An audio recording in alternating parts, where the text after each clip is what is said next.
Sarah Bennett's hands shook as she crumpled the letter, tears freezing on her cheeks in the bitter Montana wind. The train had left an hour ago. The platform stood empty. No one had come. Again. She pressed her fist against her mouth, trying to swallow the sob clawing up her throat, when small footsteps crunched through the snow behind her. A child's voice, clear as a bell. "Miss, why are you crying? Did somebody hurt you?" Before we begin, if stories of second chances and found families touch your heart, subscribe to Wild West Love Stories. Stay until the end to see how Sarah's journey unfolds, and comment below with your city so we can see how far this story travels across the world. Sweetwater Valley, Montana Territory, October 28, 1883. The snow had started at dawn. Small flakes that grew heavier as the morning stretched into afternoon. By the time the 2:15 train pulled into Sweetwater Station, the world had turned white and silent, muffling even the sound of Sarah's breaking heart. She stood on the platform alone. Her carpet bag sat at her feet, packed with everything she owned. 3 dresses, a shawl, her mother had woven a small Bible from the orphanage, and the letters. Always the letters. Promises written in careful script by men who'd sworn they wanted a wife, needed a partner, would build a life together. Until they learned the truth. Sarah pulled the latest letter from her coat pocket. The paper had gone soft from being read too many times, folded and unfolded, until the creases threatened to tear. "Dear Miss Bennett, I have a home ready and waiting, a good life to offer. Come to Sweetwater, and we'll begin again together. Yours in anticipation, Thomas Whitmore." She'd memorized every word during the 3-day train journey, had imagined his face, his voice, the home he'd described, had let herself hope one more foolish time. But Thomas Whitmore hadn't come. No wagon waited, no man called her name, only emptiness and the falling snow. From across the street, 2 young ranch hands leaned against the saloon wall watching. One elbowed the other, grinning. "That her?" the taller one said. "Yep. The half-breed mail order. Whitmore changed his mind this morning when Henderson told him about her mama. Smart man." Sarah heard every word. The wind carried voices well across empty spaces. She sat down on the wooden bench, its surface slick with ice, and let her head drop. The humiliation burned worse than the cold. 4 years. 4 engagements. 4 rejections. The first man had been kind about it, at least. Had written a letter explaining that his family wouldn't accept a woman of mixed blood into their home. The second had simply disappeared, leaving her standing in a church with 40 witnesses watching her shame. The third had married her, actually stood at the altar, and said the vows, then left that same night, taking the ring with him. "I can't lie beside a woman with savage blood," he'd said. "It ain't natural." And now Thomas Whitmore, who hadn't even bothered to show his face. Sarah's shoulders began to shake. She'd promised herself she wouldn't cry. Not again. Not in public, where people could see, could whisper, could confirm what they already believed, that she was weak, broken, less than whole. But the tears came anyway, hot against her frozen cheeks. She didn't hear the small footsteps at first. The snow muffled everything. "Miss..." Sarah looked up. A little girl stood 3 feet away, bundled in a coat too large for her small frame. Dark eyes studied Sarah with solemn concern. She couldn't have been more than 4 years old, with black hair peeking from beneath a knitted cap and skin the color of warm honey. "Miss, why are you crying?"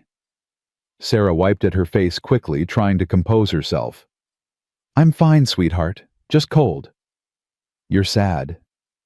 The child stepped closer. "I can tell. Did somebody hurt you?" "No, nobody hurt me." "Then why are the tears?" Sarah's throat tightened. Something about the directness of the question, the genuine worry in those young eyes, cracked something open inside her. "Sometimes people just don't want you," Sarah whispered. "And that hurts worse than anything else." The little girl tilted her head, considering this. "My mama died. People said Papa should give me away because I look like her. He said no." Sarah's breath caught. "I'm glad he did." Do you have a mama? I did, once. Do you have a papa? No. Do you have anybody? Sarah shook her head slowly. The child moved closer still, until she stood directly in front of Sarah. She reached out one small, mittened hand and placed it on Sarah's gloved fingers. Can you be my mama? She asked. I need one, and you need somebody. The world seemed to stop. Sarah stared at this child she'd never met, who'd offered something in 30 seconds that no adult had offered in 28 years: unconditional acceptance. Sweetheart, Emma. A man's voice cut across the platform. Deep, rough with use, carrying the kind of authority that came from years of giving orders and having them followed. Sarah looked up. He was tall, broad-shouldered, moving toward them with long strides that ate up the snowy ground. Dark hair showed beneath a worn hat, and his face had the weathered look of someone who'd spent most of his life outdoors. He wore simple work clothes, denim, a heavy coat, boots that had seen better years. His eyes found the child first, then shifted to Sarah. They were brown, almost black, and deeply tired. Emma, what did I tell you about wandering off? I saw the lady crying, Papa. She needs help. The man stopped a few feet away. His gaze moved from Sarah's tear-stained face to the carpet bag at her feet to the letter still clutched in her hand. Something flickered across his expression. Recognition maybe, or pity. You're the one Whitmore was supposed to meet. It wasn't a question. Sarah stood brushing snow from her skirt. Yes, I'm Sarah Bennett. Daniel Carter. He didn't remove his hat or offer his hand, just nodded once, acknowledging her existence. Whitmore's not coming. I gathered that. Found out this morning you're part Lakota. Decided it wasn't going to work. Sarah's jaw tightened. I see. Most folk around here feel the same way. Daniel's voice was flat, matter-of-fact, delivering the ugly truth without apology. You'll have a hard time finding lodging. Harder time finding work. Papa? Emma tugged at his coat. She can stay with us. Emma. Please, she doesn't have anybody. We have room. Daniel looked down at his daughter. Something soft moved across his face there, and gone so quickly Sarah almost missed it. It's not that simple. Why not? Because... He stopped, looked at Sarah again. You got anywhere else to go? Sarah lifted her chin. I'll manage. That's not what I asked. No, Sarah admitted. I don't. The wind picked up driving snow sideways across the platform. Emma shivered, pressing closer to her father's leg.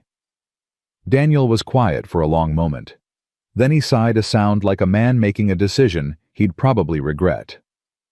I've got a cabin about 3 miles north. Small, basic. But it's warm and there's food. He shifted his weight. You can stay the night, get your bearings, figure out what comes next. Sarah studied him carefully. Why would you help me? Because my daughter asked me to. Daniel reached down, lifted Emma into his arms. And because leaving somebody to freeze on a train platform ain't something I can walk away from. Papa knew what it's like, Emma said softly, her small hand touching Daniel's rough cheek. When nobody wants you. Daniel's expression closed off immediately. Get your bag. Sarah hesitated. Every instinct screamed caution. She knew nothing about this man, except that he had a kind daughter and was willing to offer shelter to a stranger. That could mean genuine charity or something far worse.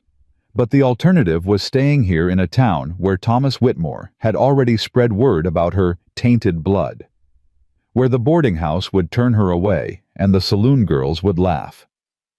She picked up her bag. Thank you, Mr. Carter. Don't thank me yet.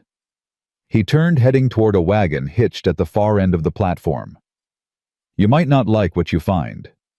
They walked in silence through the falling snow. Emma nestled against her father's chest, peeking over his shoulder at Sarah with curious eyes.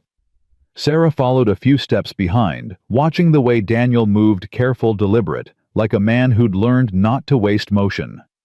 The wagon was old, but well maintained. Daniel set Emma on the bench, then took Sarah's bag and stowed it in the back without being asked. He offered his hand to help her up. Sarah took it. His palm was calloused warm despite the cold, and he held her hand only as long as necessary before releasing it and walking around to the driver's side. "It's a rough ride," he said, gathering the reins. "Roads are bad this time of year." "I've had rougher." He glanced at her sideways. "I expect you have." They rolled out of town slowly, the wagon wheels crunching through fresh snow. Emma hummed something soft and tuneless between them. Sarah kept her hands folded in her lap, watching the landscape slide past pine trees, heavy with white distant mountains disappearing into gray sky, the occasional ranch house with smoke rising from its chimney. "Mr. Carter," she said after several minutes, "I need to know something." "What's that? Why did you really offer to help me the truth?" Daniel didn't answer right away. His hands were steady on the reins, his eyes fixed on the road ahead. Finally, "Because 14 months ago my wife died. Left me alone with Emma, and I didn't know how to raise a daughter by myself. People in town said I should give her to the orphanage. Said a half Apache girl needed a woman's influence, and I couldn't provide that." Sarah's breath caught. "I told them no," Daniel continued.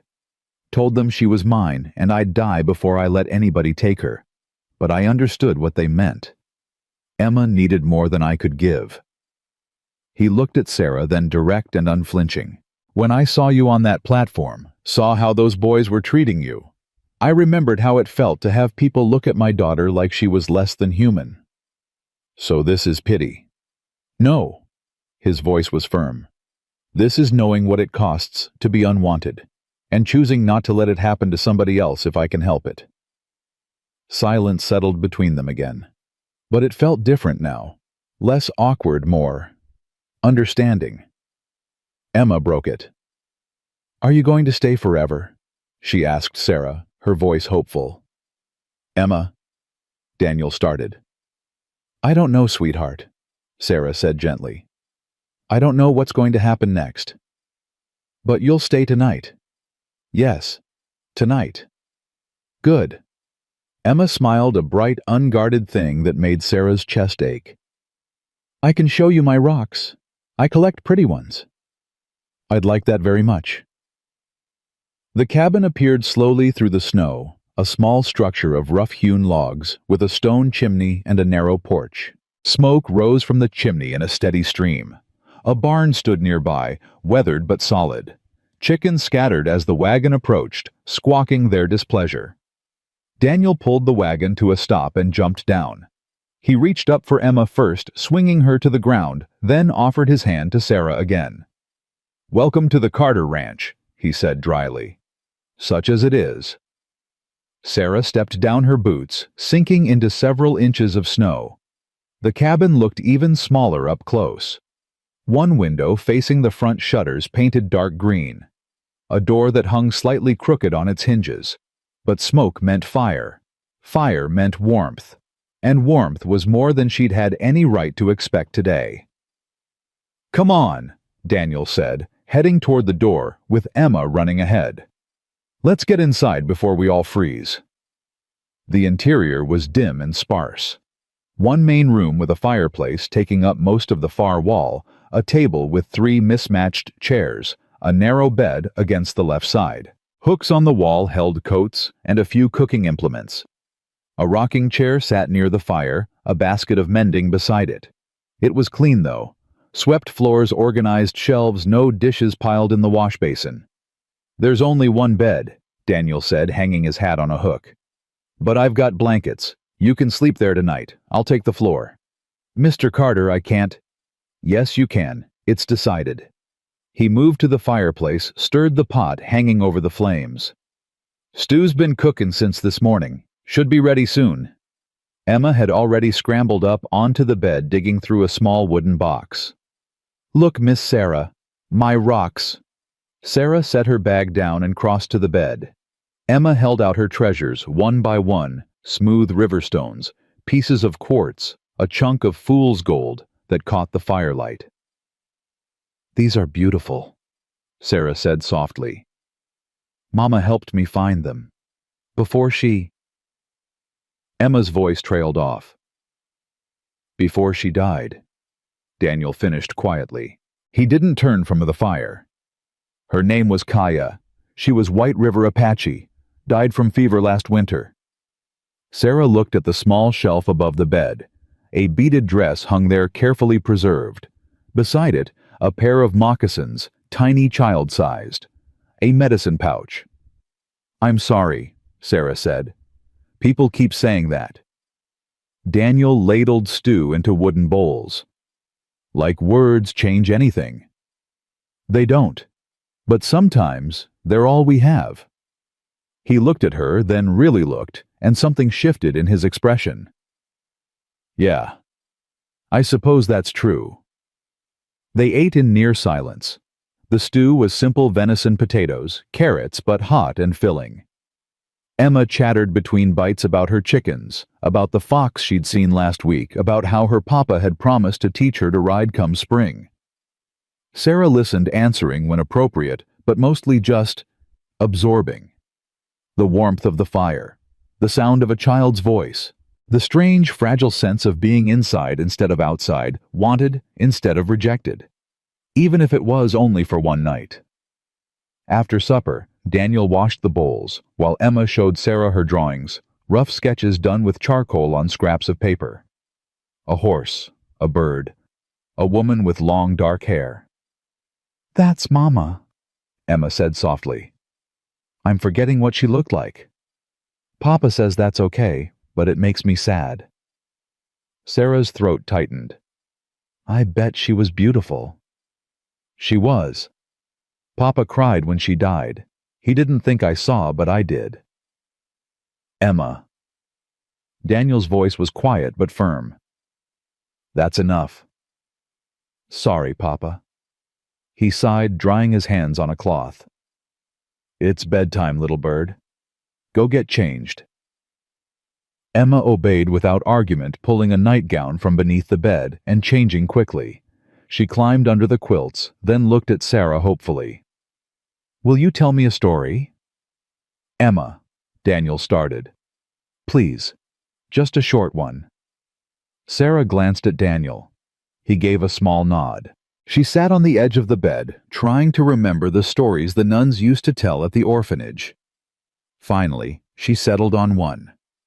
Her mother, her Lakota mother, the woman she'd never known, but who lived in whispered fragments, would have told.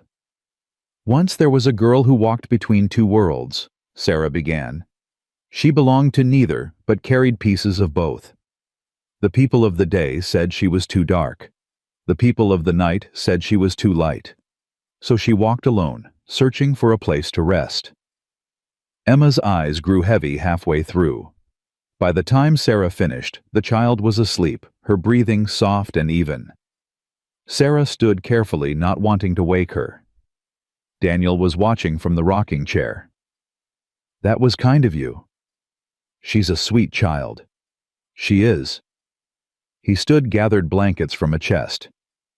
"You can take the bed. I meant what I said." "Mr. Carter." "Daniel, if you're sleeping in my house, you can use my name." "Daniel," Sarah corrected. "I don't want to put you out." "You're not." He spread the blankets on the floor near the hearth. "I've slept in worse places."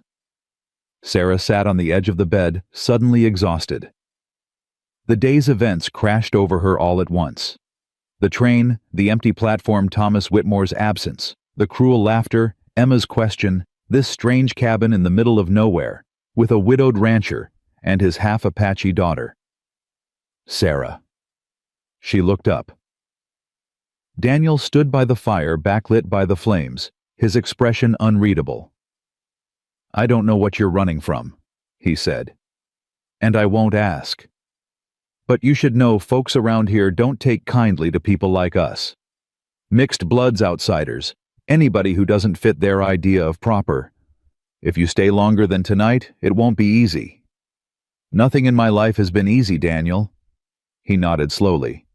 "Fair enough." "Why are you telling me this?" "Because Emma's already attached to you." His jaw tightened. "And when you leave, it's going to hurt her. So if you're planning to go, it'd be better to do it tomorrow before she gets any more ideas about you staying." Sarah looked at the sleeping child curled beneath the quilts, with her dark hair spread across the pillow. "Can you be my mama?" "What if I wanted to stay?" Sarah asked quietly. "Just for a few days, to figure things out." Daniel was silent for a long moment. "Then you'd be welcome," he said finally. "But don't do it for me. And don't do it because you feel sorry for Emma. Only stay if it's what you actually want. And if I don't know what I want, then I guess you've got a few days to figure it out." He settled onto his makeshift bed, turning his back to give her privacy. Sarah changed into her nightgown behind the cover of the blanket, then slipped beneath the quilts beside Emma. The child shifted in her sleep, instinctively curling closer to Sarah's warmth. Outside, the wind howled. Snow tapped against the window like restless fingers. Inside, the fire crackled low. And for the first time in longer than she could remember, Sarah fell asleep feeling something other than alone. Even if it was only temporary. Even if it was only pretend. Even if tomorrow she'd wake up and have to leave. Tonight, she belonged somewhere, and that was enough. Sarah woke to the sound of an axe biting into wood. The fire had burned down to embers during the night, and pale gray light filtered through the window. Emma still slept beside her, one small hand curled against Sarah's shoulder. Outside, the rhythmic thunk-thunk-thunk continued steady and methodical. She slipped from beneath the quilts carefully, not wanting to wake the child. The floor was cold against her bare feet as she crossed to the window and looked out. Daniel stood in the yard splitting firewood. He'd already cleared a path from the cabin to the barn's snow piled high on either side. His breath came in white clouds, and even from here, she could see the tension in his shoulders, the way he brought the axe down, with more force than necessary. A man working out something he couldn't say aloud. Sarah dressed quickly behind the privacy of a blanket, then added wood to the fire. The flames caught and grew, pushing back the morning cold. She found cornmeal in a tin on the shelf, a jar of preserved berries eggs in a basket near the door. She was mixing batter for Johnny cakes when Daniel came inside, carrying an armload of split wood. He stopped when he saw her at the stove. "You don't have to do that." "I know." Sarah poured batter onto the hot griddle. "But you fed me last night. Seemed only fair to return the favor." Daniel set the wood down by the hearth, brushing bark from his sleeves. "I didn't ask you to stay so you'd cook. I didn't stay so you'd keep chopping wood in the freezing cold, but here we are." The corner of his mouth twitched, almost a smile. "Fair point." He washed his hands in the basin, then poured himself coffee from the pot that had been staying warm by the fire. For a while they worked in companionable silence, Sarah cooking, Daniel setting the table, both of them moving around the small space with the careful awareness of strangers sharing close quarters. Emma woke when the smell of food filled the cabin. She sat up, hair wild around her face, and her eyes found Sarah immediately. "You're still here." "I'm still here." The smile that broke across Emma's face was pure sunlight. Breakfast was simple, but good. They ate together at the small table, Emma chattering about her plans for the day, while Daniel listened with the patience of a man used to a child's endless questions. "Can Miss Sarah help me collect eggs, Papa?" "If she wants to." Emma turned to Sarah hopefully. "Do you want to?" Sarah looked at this little girl who'd asked her to be a mother before even knowing her name, and something warm unfurled in her chest. "I'd love to." After breakfast, Sarah helped Emma into her coat and mittens. The child's excitement was contagious as they trudged through the snow toward the chicken coop, Emma pointing out animal tracks and explaining which hens were friendly and which ones pecked. "That one's Bessie, she's mean, and that's Clover. She's my favorite because she lets me pet her. And that one's Papa's favorite, but he won't say so because he says chickens aren't for petting, they're for eggs." Sarah laughed, the sound surprising even herself. "Does your Papa pet Bessie when you're not looking?" "Sometimes. I've seen him." Emma giggled, then stopped suddenly, looking up at Sarah with those solemn dark eyes. "Do you like it here?" The question landed heavier than it should have. "I like you," Sarah said carefully. "And your Papa's been very kind." "But do you like it enough to stay?" Sarah knelt in the snow, bringing herself eye level with the child. "Emma, sweetheart, I can't just stay. Your papa has a life here, and I'd be intruding." "But papa said you could stay a few days." "A few days isn't forever." Emma's lip trembled. "Why not?" "Because—" Sarah struggled for words a 4-year-old would understand. "Because people can't just move into other people's homes. It doesn't work that way." "Mama did. Papa said she just showed up one day by the river and never left." Sarah's throat tightened. "That was different." "Why?" "Because your papa loved your mama. He could love you too." The innocence of it nearly broke Sarah's heart. "Oh, sweetheart, it's not that simple." But Emma had already moved on, distracted by a chicken that had escaped the coop. She chased after it, laughing, and the moment passed. They collected eggs together, Emma explaining the proper way to reach under a hen without getting pecked. Sarah listened, letting the child's voice wash over her, trying not to think about how easy it would be to pretend this was her life. This cabin, this child, this quiet morning routine. When they returned inside, Daniel was repairing a harness at the table. He looked up as they entered, snowflakes melting in Emma's hair. "How many eggs?" "7," Emma announced proudly. "And Miss Sarah only got pecked once." "That's better than I do most mornings." Sarah set the basket down, flexing her sore hand. "Bessie has strong feelings about strangers." "Bessie has strong feelings about everyone." Daniel set aside the harness. "Emma, go wash up. Your hands are filthy." Emma obeyed, skipping toward the wash basin while humming under her breath. Daniel stood crossing to where Sarah stood by the door. Up close, she could see the fine lines around his eyes, the silver starting to thread through his dark hair at the temples.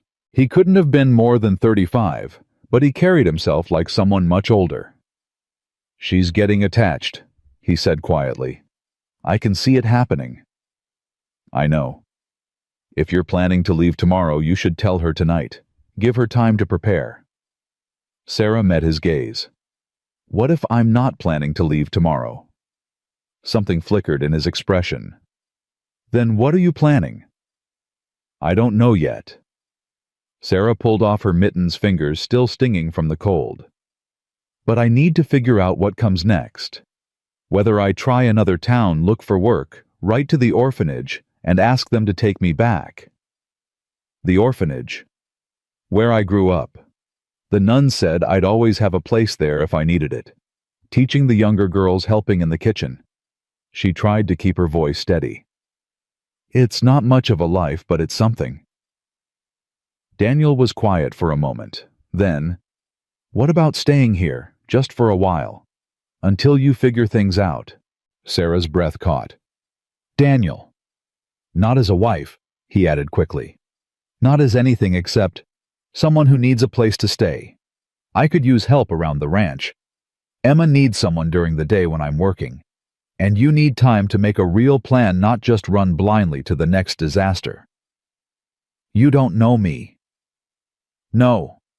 But I know what it's like to be desperate and alone. And I know Emma lights up when you're around in a way she hasn't since Kaya died." His jaw tightened. "I'm not asking for forever. Just a few weeks. Maybe a month. Give yourself time to breathe." Sarah wanted to say no, wanted to protect herself from the inevitable hurt when this temporary arrangement ended and she had to leave anyway.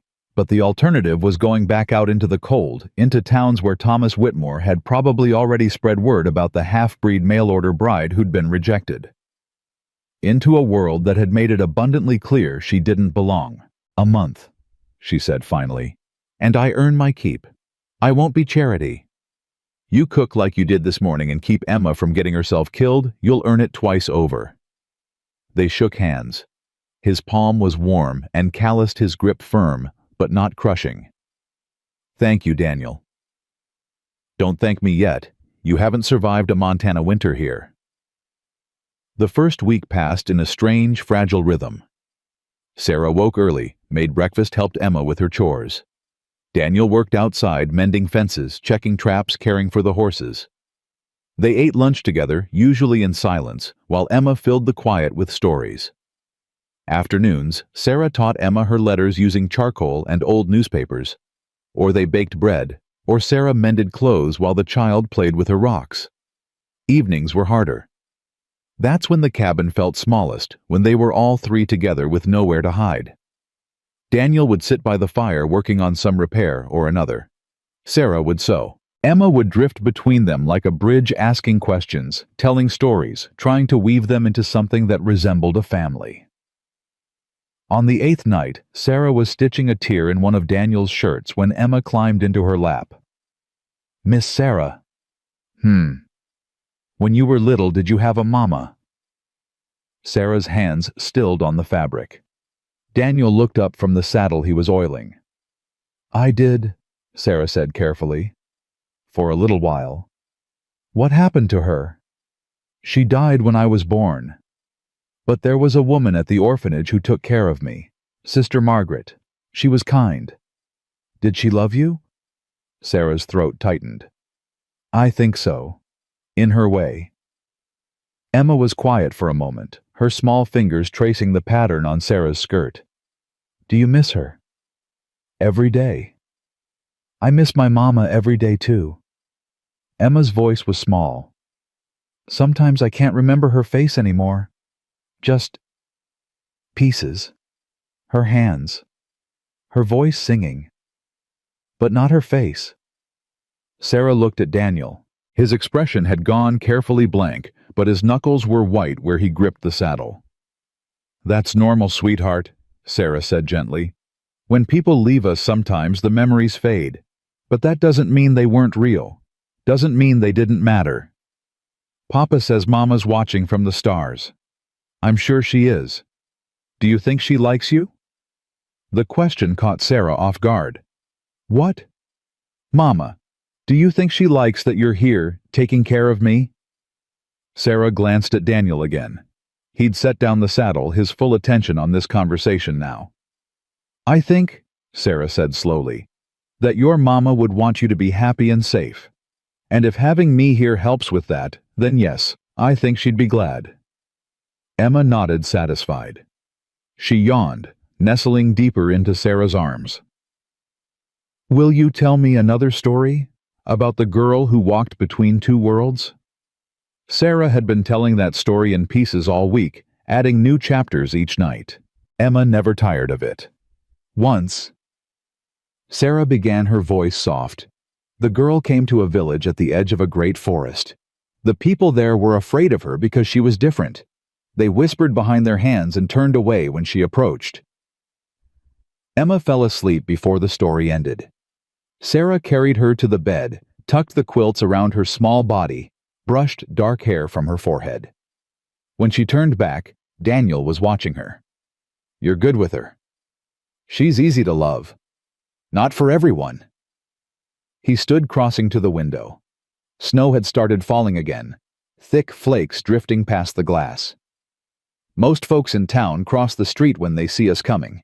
They don't say it to my face, but I hear the whispers. Half-breed, savage's daughter. Should have been left with her mother's people."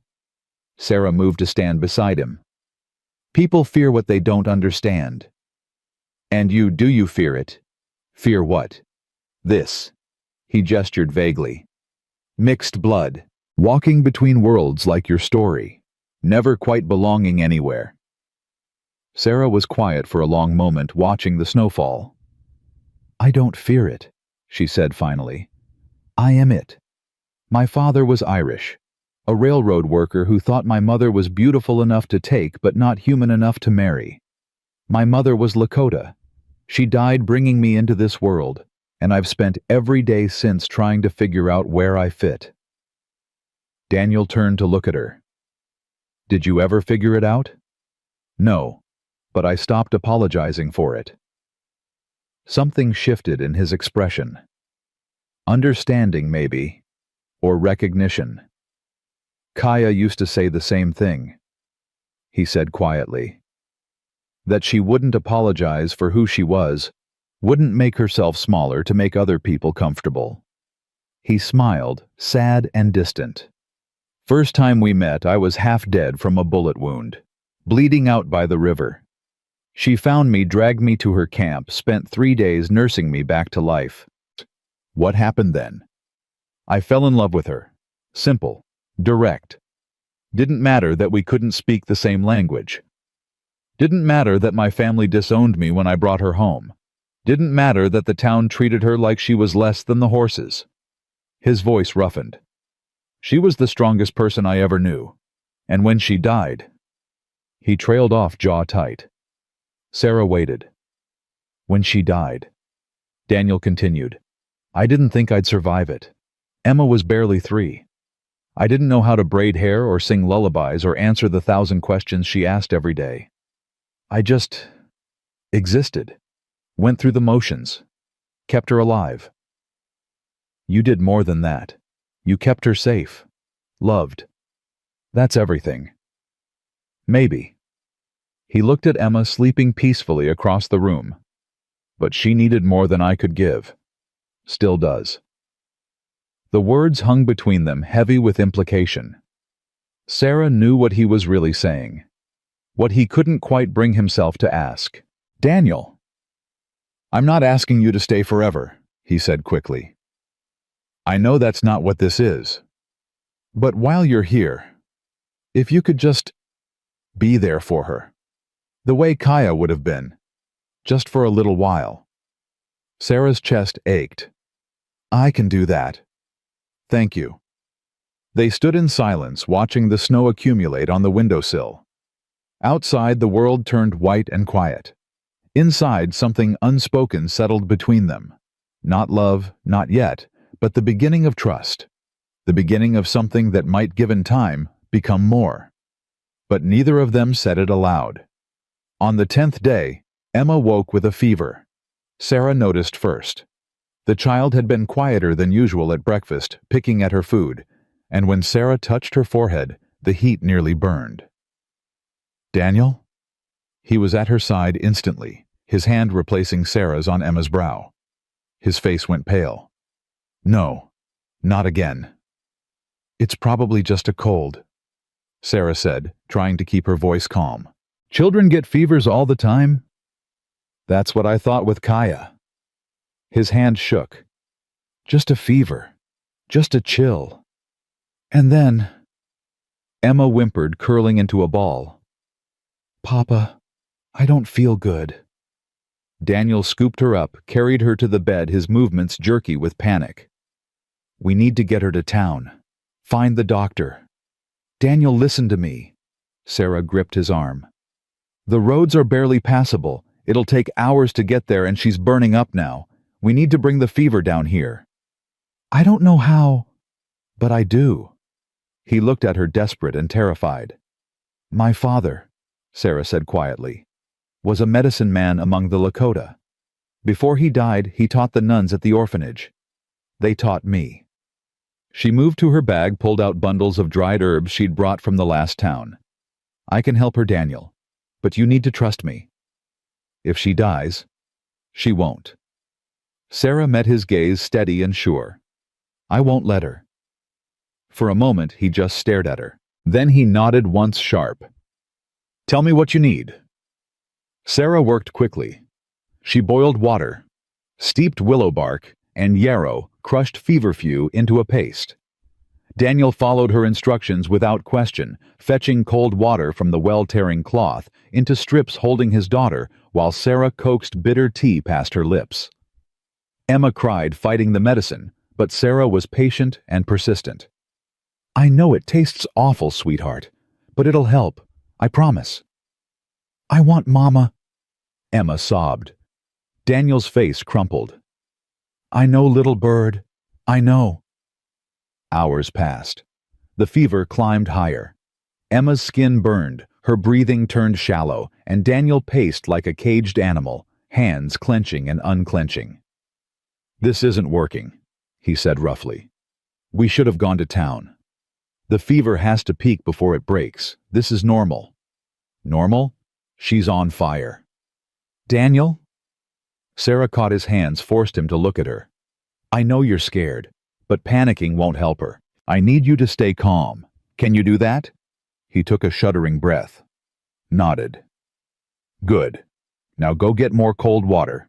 We need to keep the compresses fresh. He obeyed, grateful for something to do.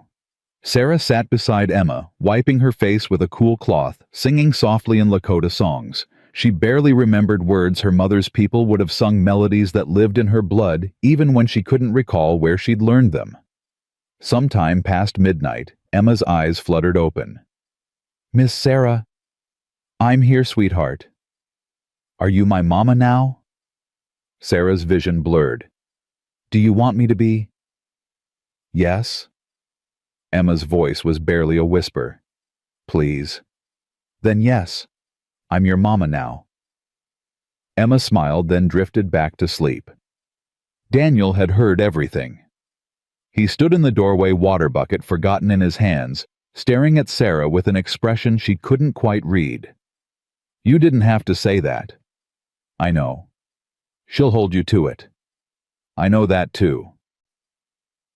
He set down the bucket, crossed to the bed, knelt beside Sarah. Up close she could see the exhaustion in his face, the fear he'd been carrying for hours. If she lives, he said hoarsely, I owe you everything. You owe me nothing. I'm just doing what any mother would do. His breath hitched. Sarah. Emma stirred between them, her skin finally cooling. The fever had broken. Sarah checked her pulse, her breathing the color returning to her cheeks. She's going to be fine, Sarah whispered. Daniel's head dropped, his shoulders shaking.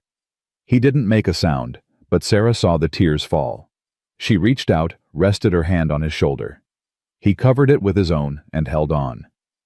They stayed like that until dawn.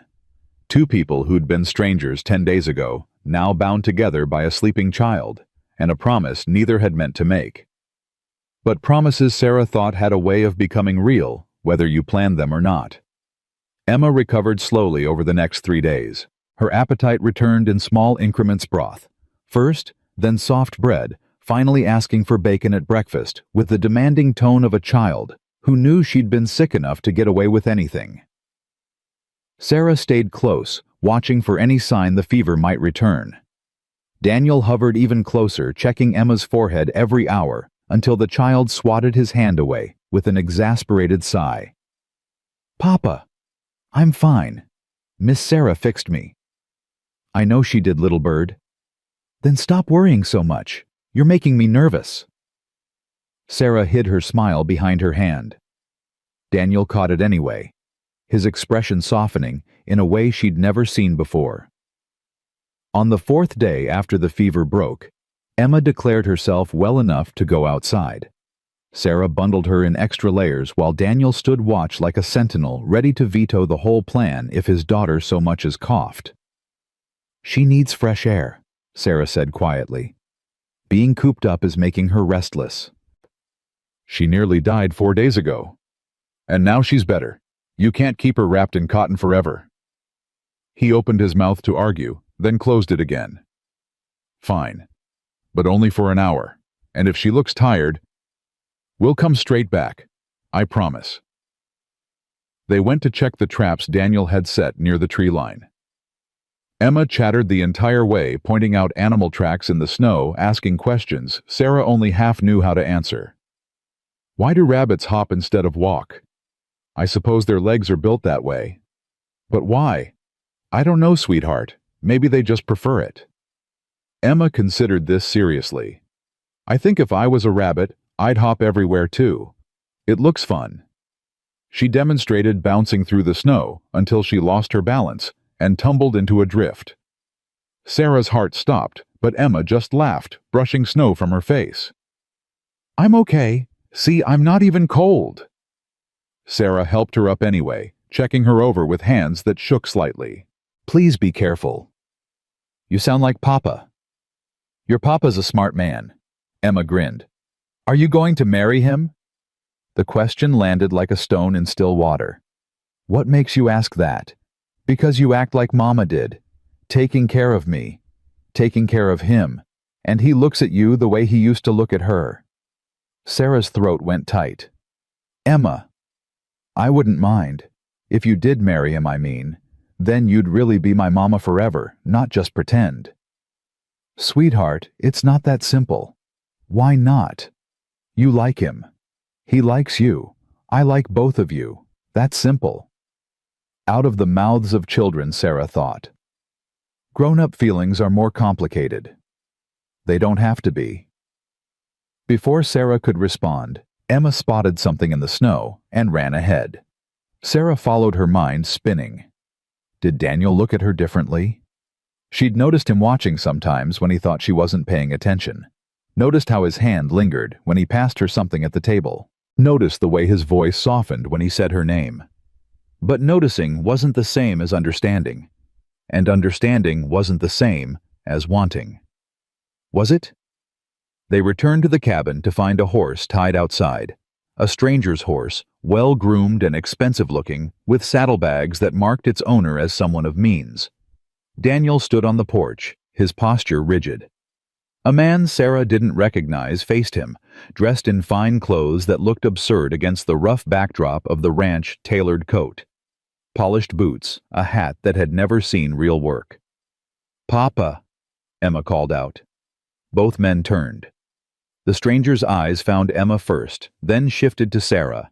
His lip curled with something that might have been disgust. "So, it's true," the stranger said.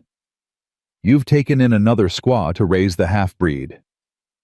Daniel's hand moved to the knife at his belt. "Watch your mouth, Whitmore." Sarah's blood ran cold. Whitmore. Thomas Whitmore. The man who was supposed to meet her at the train station. The man who'd left her standing in the snow. "Miss Bennet." Whitmore's voice dripped false courtesy. "I apologize for not meeting you as planned. When I learned of your heritage, I thought it best to avoid any unpleasantness." By leaving her stranded, Daniel's voice was dangerously quiet. "Real noble of you. I saved us both considerable embarrassment. A woman of mixed blood has no place in polite society. Surely you understand that better than anyone, Carter. Get off my land." "In a moment. First, I thought Miss Bennet should know that her arrival caused quite a stir in town. People are talking. Wondering why the half-breed mail-order bride is living out here with a widower and his Indian child. The speculation is unflattering."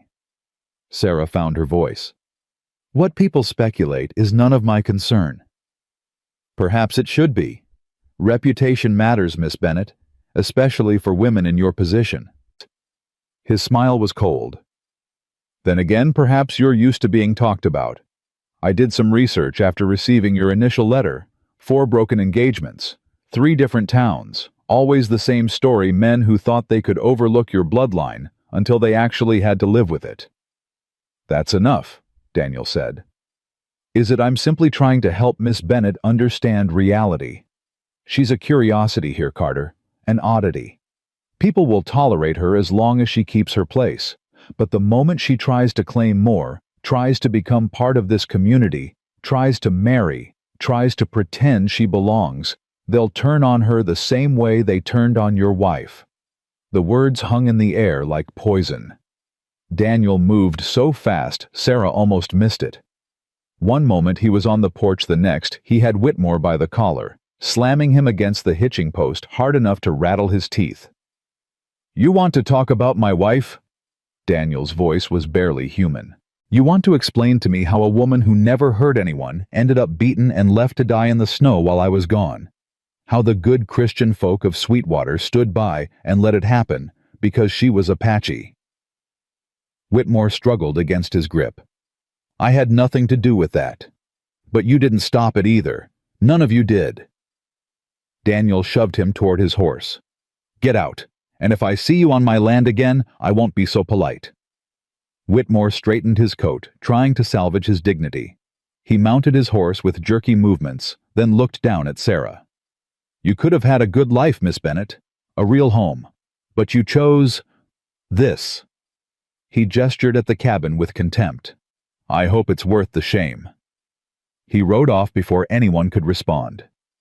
Emma pressed against Sarah's side, trembling. Sarah wrapped an arm around her, automatically holding her close while watching Daniel's back. His shoulders heaved with each breath, hands clenched so tight his knuckles had gone white. "Daniel, take Emma inside. Daniel, please. Inside, now." Sarah obeyed, guiding Emma through the door. The child was crying silently, the way children did when they'd learned that making noise only made things worse. "It's all right, sweetheart. Your papa's just upset." That man was mean. Yes, he was. Is it true? What he said about Mama? Sarah's heart broke. She knelt in front of Emma, taking the child's small face in her hands. "Your Mama was brave and beautiful and strong, and sometimes people fear strength in others. They fear what they don't understand, so they hurt it. Did they hurt her because of me? Because I'm half—" "Oh, sweetheart, no. They hurt her because they were cruel. That's not your fault. It's never been your fault." Emma threw her arms around Sarah's neck, sobbing properly now. Sarah held her, rocking slightly, making the soft, shushing sounds mothers had made since the beginning of time. The door opened. Daniel stood in the doorway, snow dusting his shoulders. He looked hollowed out, like something vital had been carved from his chest. "Emma, go wash your face. Then bed. But it's not even dark yet. Bed." His tone left no room for argument. Emma obeyed, casting worried glances back at both adults as she went to the wash basin. Sarah stood slowly. "Daniel, don't. We need to talk about this." "There's nothing to talk about. Whitmore's a bastard. We knew that already. He's spreading rumors. Let him." "Daniel, this affects Emma. It affects you, and whether you like it or not, it affects me too. If people think, what, that you're my mistress, my housekeeper, my next Indian wife." His laugh was bitter. "People will think what they want regardless of the truth. That's what they do. So we just let them. What choice do we have?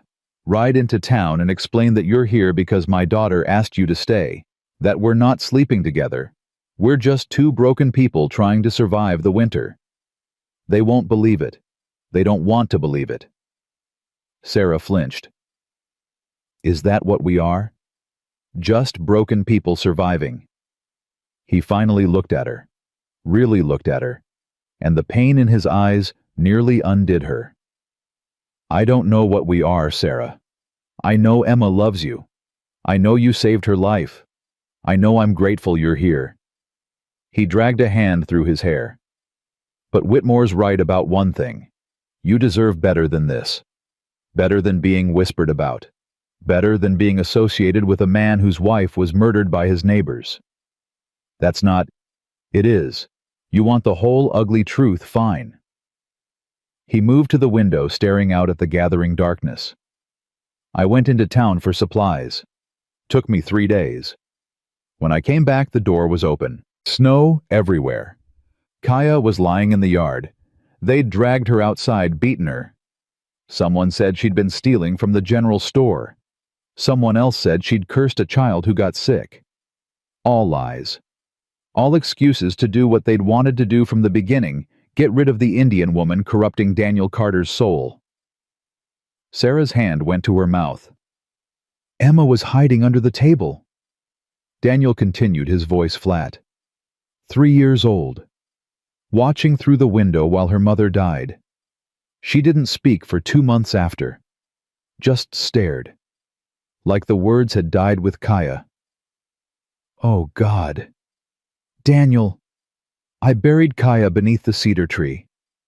Told myself I'd keep Emma safe no matter what. That I'd never let anyone hurt her the way they hurt her mother. He turned to face Sarah. And then you showed up. And Emma smiled again. Started talking again. Started hoping again. And I let it happen because I was selfish enough to want that for her. There's nothing selfish about wanting your daughter to be happy.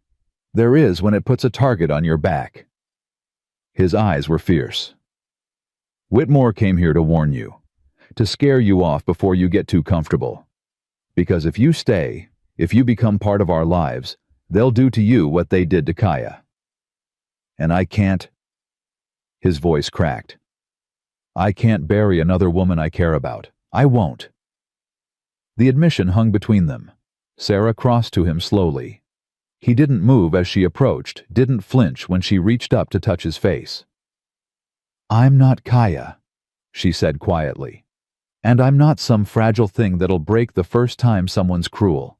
I've survived 28 years of cruelty, Daniel. I know how to endure. You shouldn't have to. Neither should you. Neither should Emma. But here we are. She let her hand drop. You asked me to stay, to help with Emma, to give myself time to figure out what comes next. Well, I'm still figuring, but I won't be scared off by Thomas Whitmore or anyone else who thinks I don't belong. Sarah, I'm not done. She took a breath, steadying herself. You want to know what I am, what we are. I don't have an answer. All I know is that for the first time in my entire life, I wake up in the morning and don't feel alone.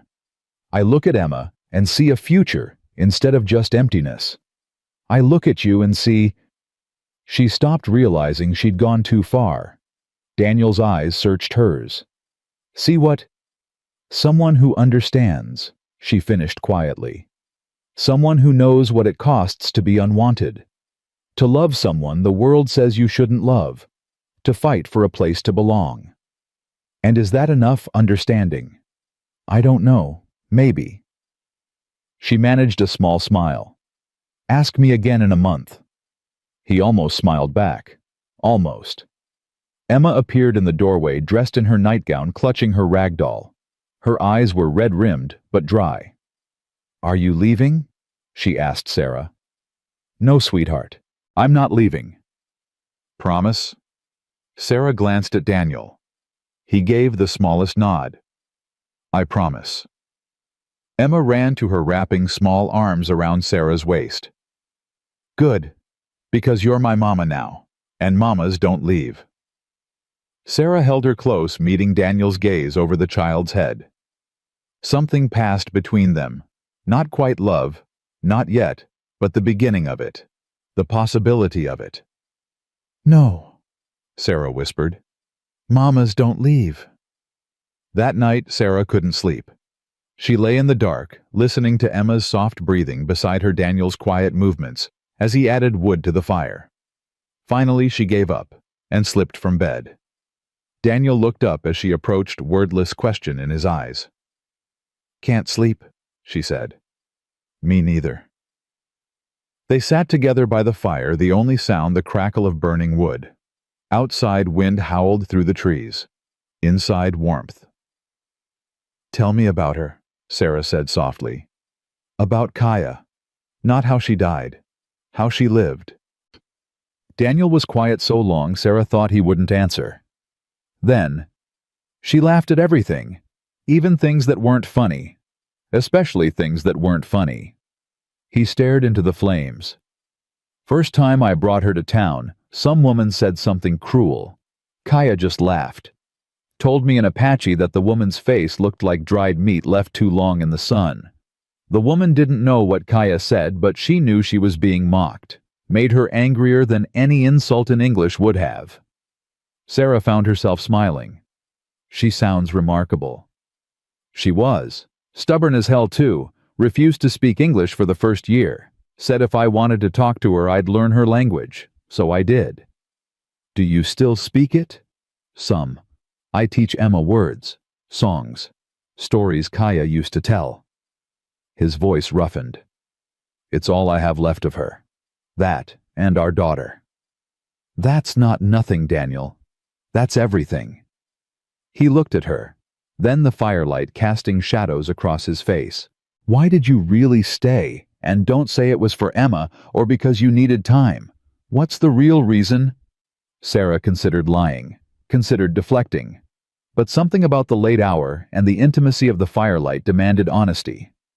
Because when Emma asked me to be her mama, it was the first time anyone ever wanted me for something other than what I could give them or how I could serve them. She just wanted me. And I realized I'd spent my whole life waiting for someone to just want me. Not in spite of who I am, just me.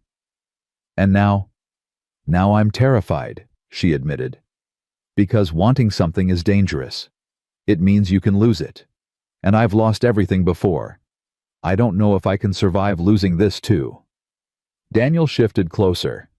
Not touching, but near enough that she could feel his warmth. I know that fear, he said. I live with it every day. Every time Emma runs outside. Every time she gets too close to the horses. Every time someone from town looks at her the wrong way. I'm terrified I'll lose her the way I lost Kaya. But you keep going. Because what's the alternative? Lock her inside forever, teach her to be afraid of living. He shook his head. Kaya would have hated that. She used to say fear is just love that hasn't learned to fight yet. Sarah's throat tightened. She was right. They sat in silence, shoulders almost touching, watching the fire burn down to embers. Neither moved to add more wood. Neither wanted to break the spell of this moment, this fragile, honest thing growing between them. Sarah. Yes. I meant what I said earlier. About caring. About not wanting to bury another woman. He paused. But I need you to know that if you stay, it won't just be for Emma. It'll be for me too.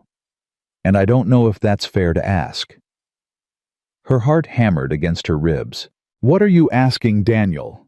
I'm asking if there's a chance that this us could be more than just two people surviving together. More than just convenience or necessity.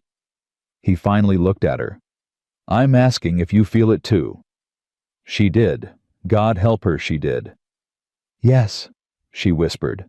I feel it. And does that terrify you? Absolutely. He smiled then, a real smile that softened the hard edges of his face. Good. I'd be worried if it didn't. Sarah found herself smiling back. So what do we do now? I don't know. Take it slow. See where it goes. Try not to let fear make our decisions. That sounds reasonable? Kaya would have laughed at how reasonable we're being. She believed in diving in head first and figuring it out later. And you... What do you believe? Daniel reached out slowly, giving her time to pull away. When she didn't, his calloused hand covered hers.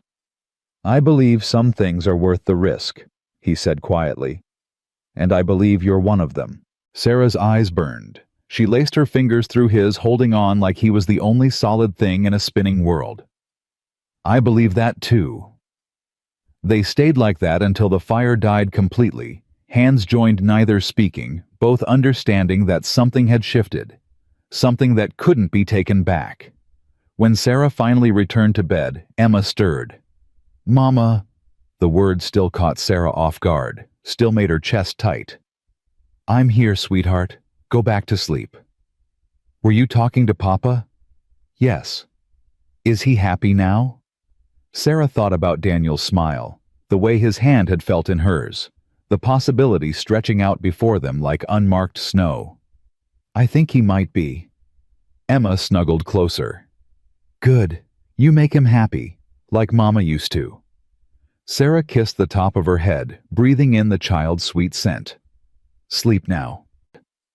But long after Emma's breathing evened out, Sarah lay awake, staring at the ceiling, terrified and hopeful, and more alive than she'd felt in years. Across the room, Daniel sat in the rocking chair watching over both of them, and for the first time since Kaya died, he let himself imagine a future that didn't hurt. Morning came with unexpected warmth. The sun broke through the clouds for the first time in weeks, turning the snow-covered valley into something that almost looked welcoming. Sarah woke to Emma's excited squeals and the smell of coffee already brewing. Mama, look, the sun came out. Can we go outside? Please? Sarah sat up, rubbing sleep from her eyes. Daniel stood at the stove cooking eggs, and he glanced over his shoulder with something soft in his expression. Morning? Morning. Sarah's cheeks warmed at the memory of last night. His hand in hers. The words they'd spoken. The possibility hanging between them like held breath. Emma bounced on the bed. Papa said if you said yes, we could walk to the creek. He's going to teach me to skip stones. Did he now? I did. Daniel confirmed. Figured we could all use some air. Unless you'd rather stay inside and rest. Sarah recognized the offer for what it was, a chance to retreat, to pretend last night hadn't happened, to keep things simple and safe. She stood reaching for her shawl. I'd love to see Emma skip stones. Daniel's smile was small but genuine.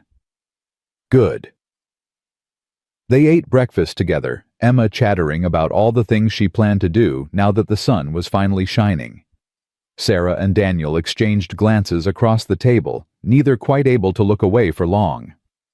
After breakfast, they bundled into coats and scarves. Emma ran ahead, leaving small footprints in the fresh snow, while Sarah and Daniel walked side by side. She's happy, Daniel said quietly. She is. I haven't seen her this happy since before Kaya died. Sarah glanced at him. Does that bother you? No.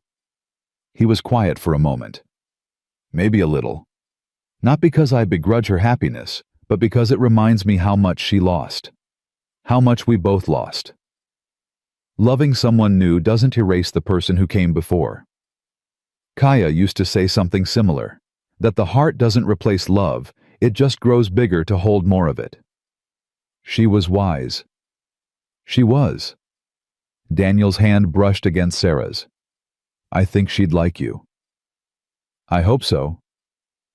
They reached the creek where the water still ran despite the cold, moving swift and clear over smooth stones. Emma immediately began collecting rocks, testing their weight, trying to mimic the motion Daniel showed her. Like this, Papa. Almost. Keep your wrist loose. Let the stone do the work. Sarah watched them together, father teaching daughter, both of them silhouetted against the bright snow. Something ached in her chest, not pain exactly, but the sweet hurt of wanting something so badly it frightened her. Your turn, Daniel said, offering her a smooth stone. I don't know how. I'll teach you. He moved behind her, positioning her arm, his chest warm against her back. See that flat spot in the water? Aim just past it. And when you throw, flick your wrist like this. His hand guided hers through the motion.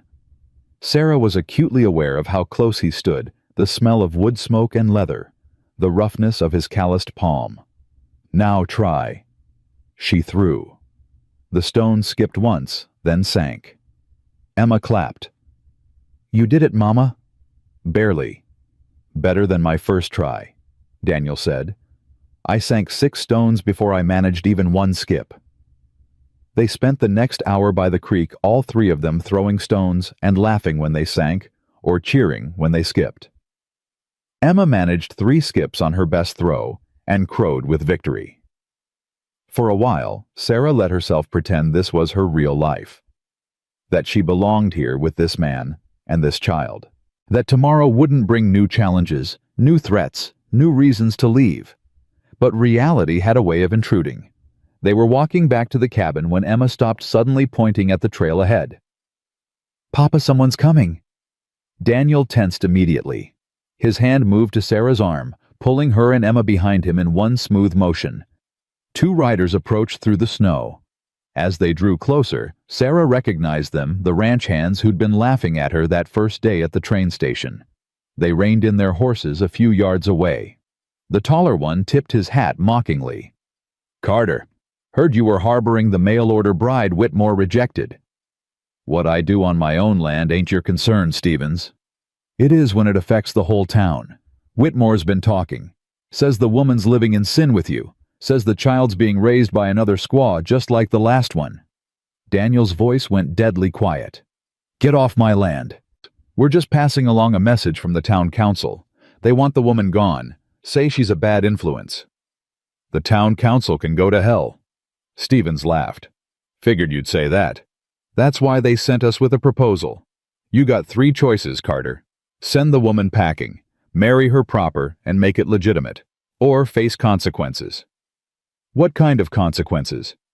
The second rider spoke up. Kind where folks stop buying your horses, stop trading with you, make it real hard to survive out here alone. Sarah stepped forward before Daniel could respond. I'll leave. Sarah, Daniel started. No, this is my fault. I won't let you and Emma suffer because of me." Stevens grinned. "Smart woman. Knew she'd see reason." "Like hell," Daniel said. "Nobody's going anywhere." "Then you're choosing the hard way." "I'm choosing my own damn life. And if the town council has a problem with that, they can come tell me themselves instead of sending boys to do their dirty work." Stevens's expression darkened. "You're making a mistake, Carter. Won't be my first. Now get gone before I forget my manners." The riders exchanged glances, then wheeled their horses around. But before they left, Stevens called back over his shoulder.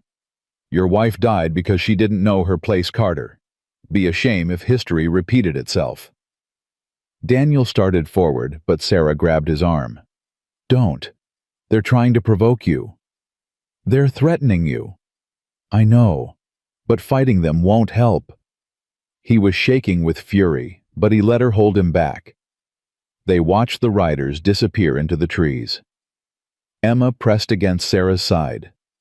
What did they mean about history repeating? Daniel knelt in front of his daughter. "They're just being cruel little bird. Don't pay them any mind." "But why don't they like us?"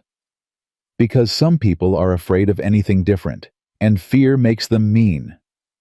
Emma looked at Sarah. "Are you different?" "Yes, sweetheart. Just like you and your papa." "I like being different." Sarah managed a smile despite the fear clawing at her throat. "Me too." But as they walked back to the cabin, the rider's words echoed in her mind. Send the woman packing. Marry her proper. Face consequences. 3 choices. None of them simple. That evening, after Emma had fallen asleep, Sarah and Daniel sat at the table in tense silence. The fire crackled, wind rattled the shutters. Everything felt fragile, like glass about to shatter. "I should go," Sarah said finally. "No. Daniel, they threatened you. Threatened your livelihood. Let them. I don't need the town's business to survive." "Yes, you do. You have Emma to think about. You can't just—" "I can and I will." He leaned forward, eyes intense. "I won't let them bully me into sending you away. I won't let them decide who belongs in my life. This isn't about pride. It's exactly about pride and principle, and not letting the same people who killed Kaya dictate my future." His voice roughened. "They took her from me once. I'll be damned if I let them take you too." Sarah's breath caught. "Daniel. Unless you want to leave, if you're done with this with us, then say so. I won't force you to stay. But don't leave because of fear. Don't let them win that way."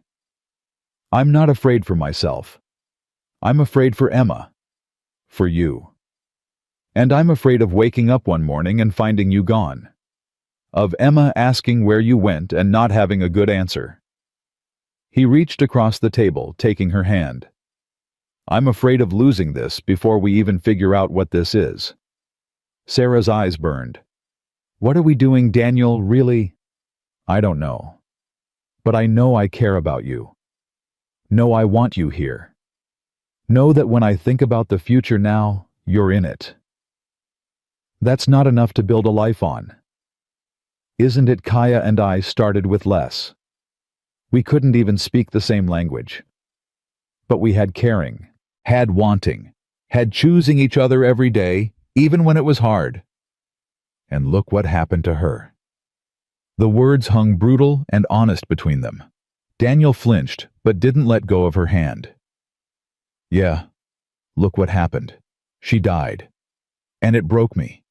And I spent 14 months just existing, just surviving, just trying to keep Emma alive." His grip tightened. "But then you showed up. And I started living again. Started wanting again. And maybe that's dangerous. Maybe it's stupid. But I'd rather risk the pain than go back to just surviving."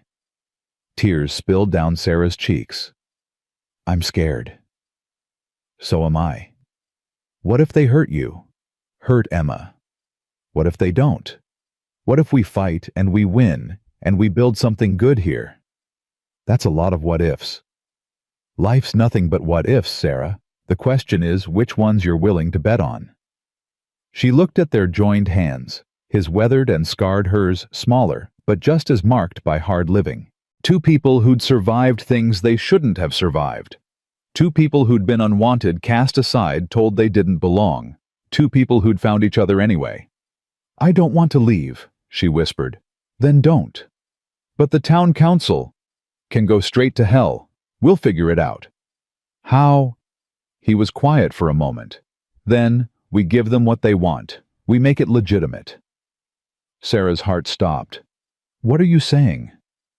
"I'm saying we should get married, for real. Not because they're forcing us, but because it's what I want anyway." He stood still, holding her hand, pulling her to her feet. "I know it's fast. Know we barely know each other. But I also know you saved my daughter's life. Know you make her laugh. Know I look for you first thing every morning and last thing every night. And I know that's not nothing. Daniel, I'm not asking you to love me. Not yet.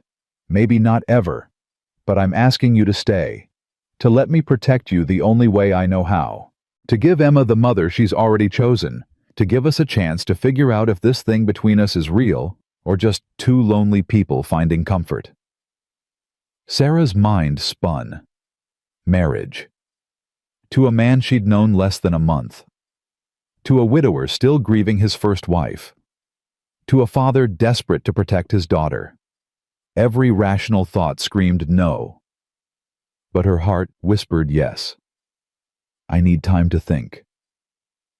"Take all the time you need." "But Sarah." He cupped her face gently. "Know that I'm not asking because I feel obligated. I'm asking because I want to. Because somewhere between that first day at the train station and right now you became important to me. And I don't want to lose you." He kissed her forehead, soft and brief, then stepped back. "Think about it. Whatever you decide, I'll respect it." He moved to his bedroll by the fire, giving her space. Sarah stood frozen, hand pressed to where his lips had touched her skin, feeling like the world had tilted sideways. Marriage. To Daniel Carter. To a life she'd never imagined but suddenly couldn't bear to lose.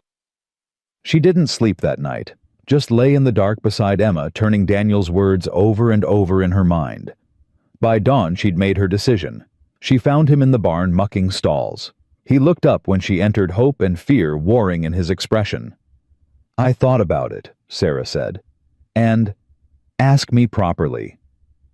Daniel set down his pitchfork slowly. He crossed to her, stopping close enough that she could see the flecks of gold in his brown eyes.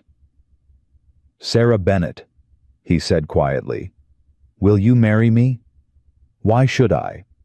Because I'll spend every day trying to make you happy. Because I'll protect you and Emma with my life.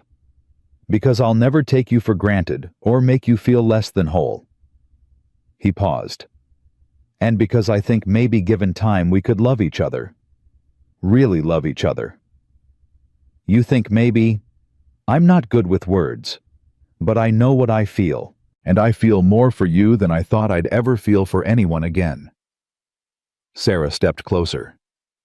"What if I said I already love you a little bit, enough to be terrified of it?" His breath caught. "Then I'd say you're braver than I am. Or more foolish. Maybe both." She reached up, touching his rough cheek.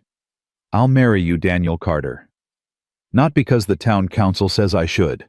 Not because I'm desperate or alone. But because Emma needs a mother. And because you need someone who understands.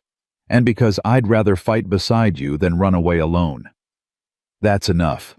For now. We'll figure out the rest as we go." He pulled her into his arms, holding her like she was something precious and breakable. Sarah let herself lean into his strength, breathing in the scent of hay and leather and home. "When?" he asked against her hair. "Soon. Before I lose my nerve. Before the town council makes good on their threats." That too. They stood together in the barn, while outside the sun climbed higher, and Emma's voice called out, wondering where they'd gone. We should tell her, Sarah said. She's going to be impossible. She's going to be thrilled. They walked back to the cabin hand in hand. Emma sat on the porch step throwing corn to the chickens, but she looked up when they approached. Her eyes went wide. Are you holding hands? We are, Daniel confirmed. Does that mean you're getting married? Sarah knelt in front of her. Would that be all right with you? Emma threw her arms around Sarah's neck so hard they both nearly fell over. Yes, I told you you'd be my mama forever. Sarah held her close, laughing through tears. Yes, sweetheart, forever. When are you getting married? Daniel crouched beside them. Soon.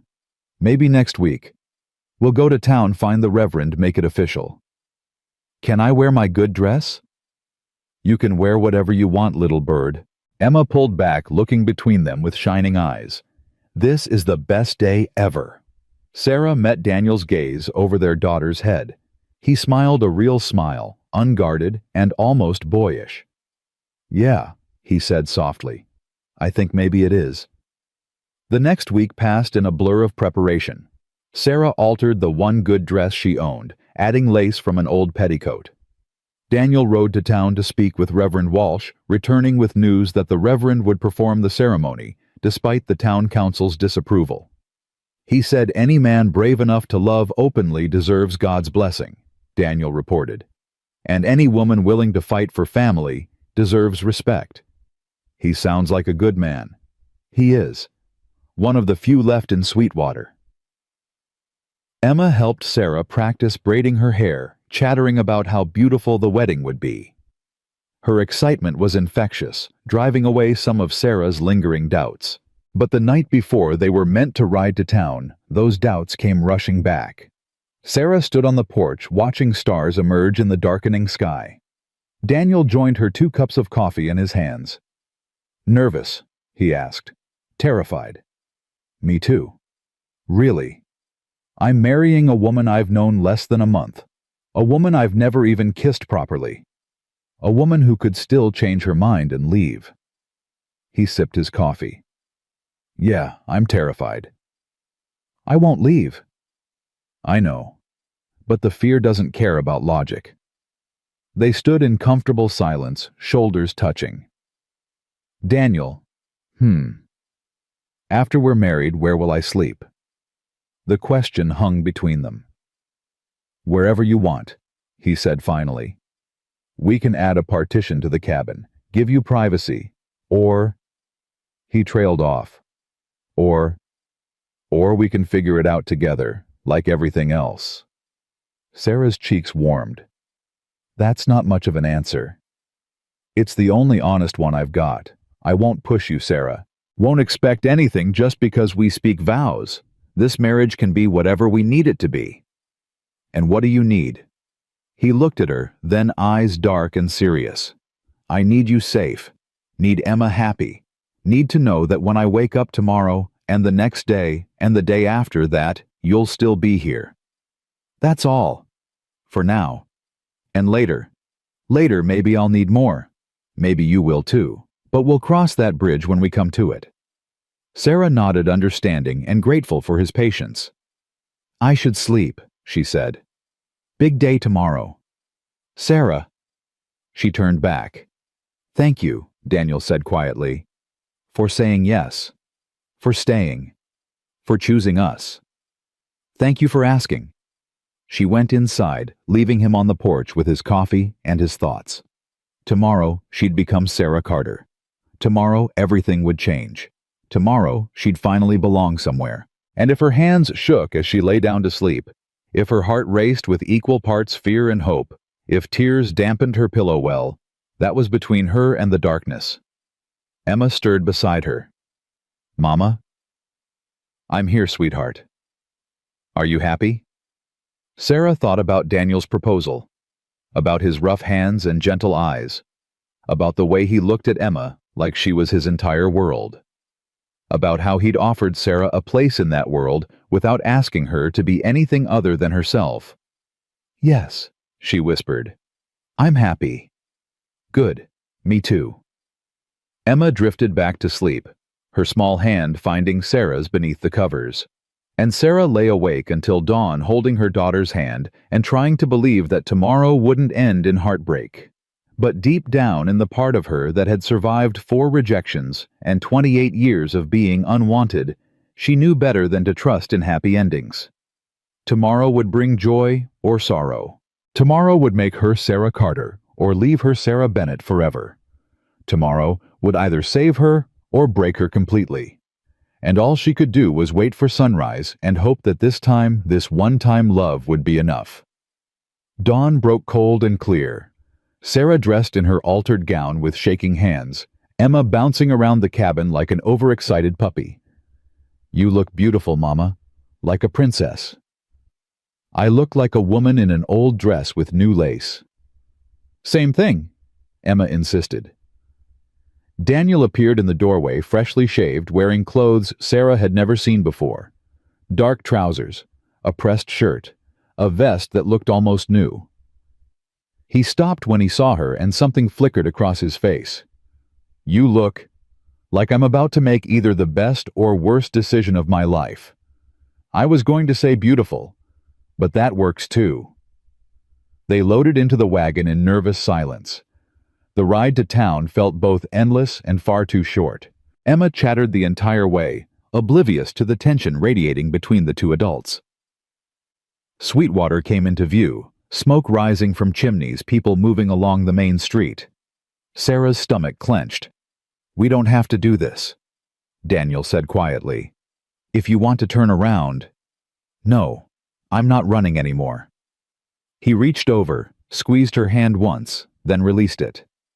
They pulled up outside the small church at the edge of town. Reverend Walsh waited on the steps, a kind-faced man in his 60s, with white hair and gentle eyes. "Mr. Carter, Miss Bennett, and young Emma." He smiled. "Are we ready?" "As we'll ever be," Daniel said. They were halfway up the church steps when Thomas Whitmore appeared, flanked by 2 men Sarah recognized from the town council. Her heart sank. "Carter, I'm afraid I can't let you do this." Daniel's jaw tightened. "You don't have a say in it, Whitmore." "The town council does. And we've voted. The woman can't stay in Sweetwater. Not as your wife. Not as anything." "This is a house of God," Reverend Walsh said firmly. "You have no authority here." "We have authority everywhere. And if you perform this ceremony, Reverend, you'll be performing your last one in this town." Emma pressed against Sarah's side. Sarah wrapped an arm around her, fighting the urge to run. "Why?" Daniel's voice was dangerously quiet. "Why does it matter so damn much what I do, who I marry, how I raise my daughter?" Whitmore's lip curled. "Because you flaunt your choices in our faces. First the Apache woman, now this half-breed. You show our children that mixing blood is acceptable, that defying God's natural order is something to celebrate." "God's natural order?" Daniel laughed bitterly. "You don't know a damn thing about God. I know he doesn't approve of—" "You know what, I don't care." Daniel stepped forward, and Whitmore actually backed up. "I don't care what you approve of. Don't care what the town council thinks. Don't care if you run me out of business or burn down my cabin or do whatever the hell else you're threatening. I'm marrying this woman, today, now, and there's not a damn thing you can do to stop me." "Daniel," Sarah started. "No." He turned to her. "I'm done letting them win. Done letting fear make my choices. Kaya died because I wasn't there to protect her. But I'm here now, and I'll be damned if I let them take you too." Whitmore's face reddened. "You're making a mistake." "The only mistake I made was caring what people like you think." Daniel took Sarah's hand. "Reverend Walsh, if you're still willing, I'd like to marry this woman." The Reverend smiled. "Nothing would give me greater pleasure." They turned toward the church, but Whitmore grabbed Daniel's arm. "You take one more step, Carter, and I'll make sure you never sell another horse in this territory. I'll spread word that you're harboring criminals. I'll have the law come sniffing around your property looking for violations. I'll make your life hell." Daniel pulled his arm free. You already did that when you let Kaya die. Nothing you do now can hurt worse than that. He led Sarah up the steps. Emma followed, and Reverend Walsh ushered them inside. The church was small and cold sunlight filtering through simple windows. No flowers, no music, no guests, just the four of them and God. This isn't how I imagined my wedding, Sarah whispered. Me neither. Daniel managed a small smile. Better or worse? Ask me after. Reverend Walsh took his place at the simple altar. Shall we begin? They stood facing each other, hands joined, while Emma bounced excitedly beside them, and the Reverend opened his worn Bible. Dearly beloved, we are gathered here in the sight of God to join this man and this woman in holy matrimony. Marriage is not to be entered into, lightly but reverently soberly, and in the knowledge that love is the greatest of all gifts. Sarah's hands trembled. Daniel's grip steadied them. Do you, Daniel Carter, take this woman to be your lawfully wedded wife, to have and to hold from this day forward, for better or worse, for richer or poorer, in sickness and in health, until death do you part? I do. His voice was clear and certain. And do you, Sarah Bennett, take this man to be your lawfully wedded husband, to have and to hold from this day forward, for better or worse, for richer or poorer, in sickness and in health, until death do you part? Sarah looked at Daniel, really looked at him, saw the fear he was trying to hide, saw the hope he was trying not to feel, saw a man who'd lost everything and was somehow brave enough to try again. I do. Then by the power vested in me by God and the territory of Montana, I now pronounce you husband and wife. Reverend Walsh smiled. You may kiss your bride. Daniel hesitated. They hadn't discussed this part. Sarah made the decision for both of them. She rose on her toes and pressed her lips to his brief, chaste but real. When she pulled back, his eyes were dark and unreadable. Hello, husband, she whispered. Hello, wife. Emma shrieked with joy, throwing her arms around both of them. You did it. You're married. You're really married. Reverend Walsh chuckled. Congratulations to all three of you. May God bless your family. They signed the marriage certificate. Daniel's handwriting rough but legible. Sarah's surprisingly elegant, despite her shaking hands. Emma insisted on signing too, her name a crooked scrawl at the bottom. There, Daniel said, straightening. It's done, legal and binding. No going back now, Sarah agreed. Would you want to? She thought about Thomas Whitmore waiting outside, about the town council's threats, about everything that could still go wrong. No, she said honestly. I wouldn't. They stepped out of the church together. Whitmore still waited, arms crossed, jaw tight with fury. You're fools, he spat. Both of you. Maybe, Daniel said. But we're married fools, and that's all that matters. He helped Sarah into the wagon, lifted Emma up, then climbed onto the driver's seat. Before snapping the reins, he looked at Whitmore one last time. You know what the difference is between you and me? I loved a woman the world said I shouldn't love, and when she died, I found the courage to love again. You're so busy hating people for being different that you'll never know what love actually feels like. He paused. I pity you. They rode out of town in silence, Whitmore's shouted threats fading behind them. Emma fell asleep against Sarah's shoulder halfway home. Sarah stroked her hair absently, watching the landscape roll past. You all right? Daniel asked. I just married a man I barely know, defied a town council, and made enemies I can't afford. How do you think I am? Honestly, I have no idea. She laughed despite herself. Me neither. They pulled up to the cabin as afternoon shadows lengthened. Daniel carried Emma inside and laid her on the bed without waking her. Sarah stood in the doorway, suddenly uncertain. This was her home now, her family, her life. Sarah. She turned. Daniel stood by the fire, still in his wedding clothes, looking as lost as she felt. What happens now? She asked. I don't know. I've never done this before. Not like this. You were married before. That was different. Kaya and I knew we loved each other. This, he gestured between them. This is messier, complicated.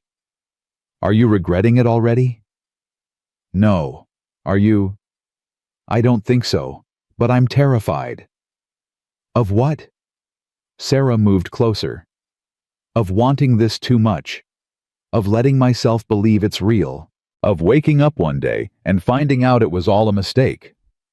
Daniel closed the distance between them. He cupped her face gently, thumbs brushing her cheekbones. It's real, Sarah. Maybe it's not perfect. Maybe it's not what either of us imagined. But it's real. How do you know? Because I'm scared too, and I don't get scared unless something matters. She leaned into his touch, letting her eyes close. What do we do now? We figure it out, one day at a time. That's simple. Nothing about this is simple. But we keep showing up, keep choosing each other, keep trying. Sarah opened her eyes. I can do that. Yeah. He kissed her, then longer than in the church, deeper, with more promise. Sarah kissed him back, tasting coffee and hope, and the beginning of something neither of them fully understood yet. When they broke apart, both breathing harder, Daniel rested his forehead against hers. Welcome home, Mrs. Carter. Thank you, Mr. Carter. Emma stirred on the bed, yawned, sat up, rubbing her eyes. Are you kissing?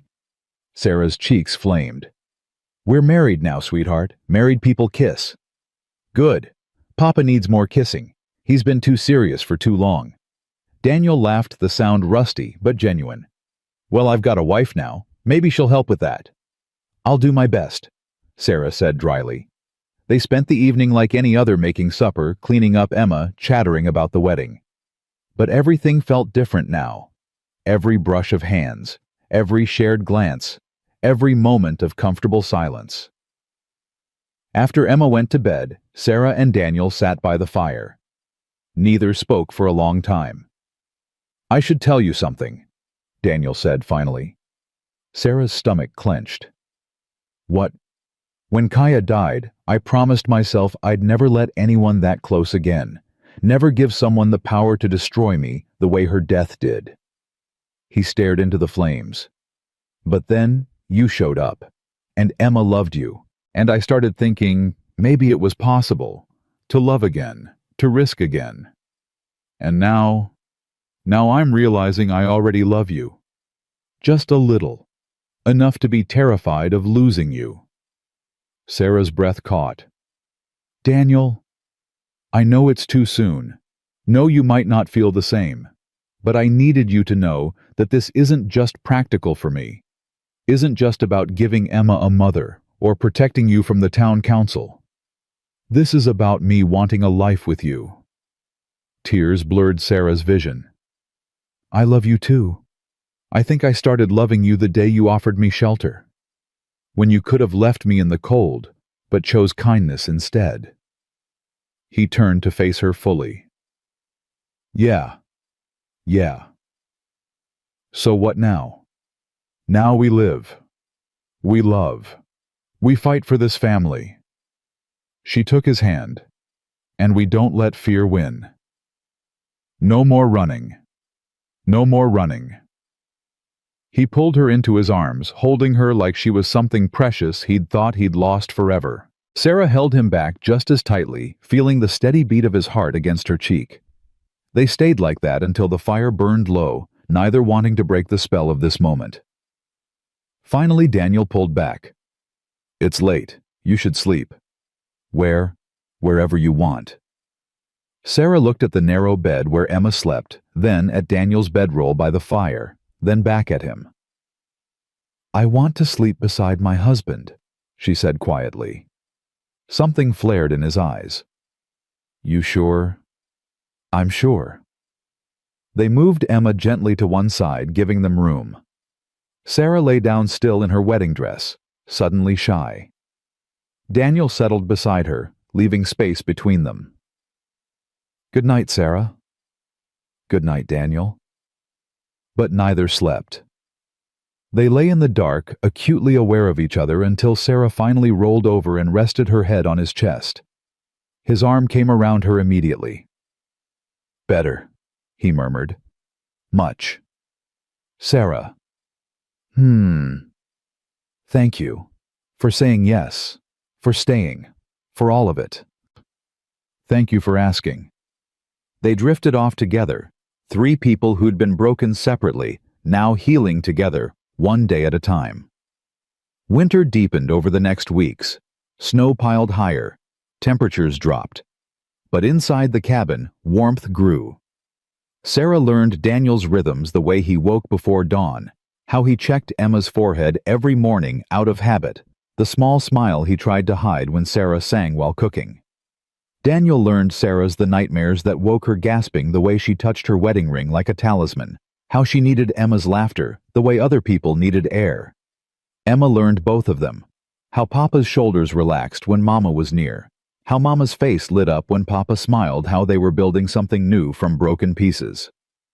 One night, 6 weeks after the wedding, Sarah woke to find Daniel sitting by the window. "Can't sleep?"